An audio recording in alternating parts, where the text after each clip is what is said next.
hoygii kurbada iyo kadeedka ee Abbey Road wuxuu isku bedelay gurigii guusha. shalayna waxaa lagu soo bandhigay masraxiyad kubadeed oo ay ku qanceen kumanaankii ciishoona ee dhexda u soo xirtay duruufihii adkaa oo ay soo dhex muquuratay kooxda Liverpool.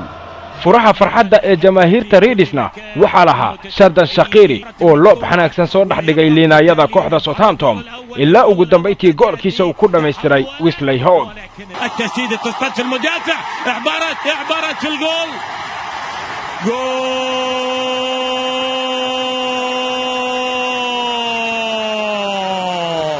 sanad waliba waa cayn laakiin sanadkan waa kii kooxda Liverpool oo daqiiqadii 21aad korna uu soo tuuray Alexander Arnold iyadoo dhulka uu dhicin Broniga waxaa madax ku garbaashay Joel Matip oo halkaasina ka xaqiijiyay goolkii labaad ee kooxda Reds.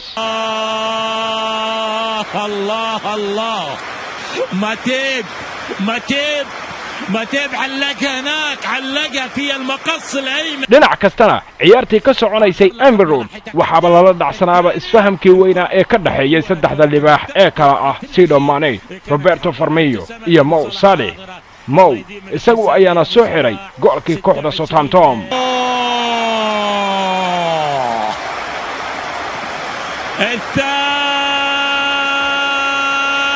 ليفربول يا أخي فريق يضطرب فريق يمتع.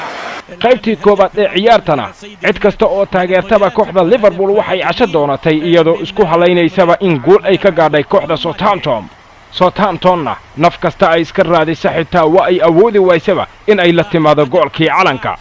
3 gool iyo waxbana waxay guusha ku raacday kooxda Liverpool oo marti loogu ahaa garoonkeedii Abbey Road waxaana sidaasi ay ku gaadhay guushii 7aad oo xiriir ah xilli ciyaareedkan waana markii ugu horeysayba oo sidaasi ay samayso tan iyo markii la aasaasay kooxda Reds.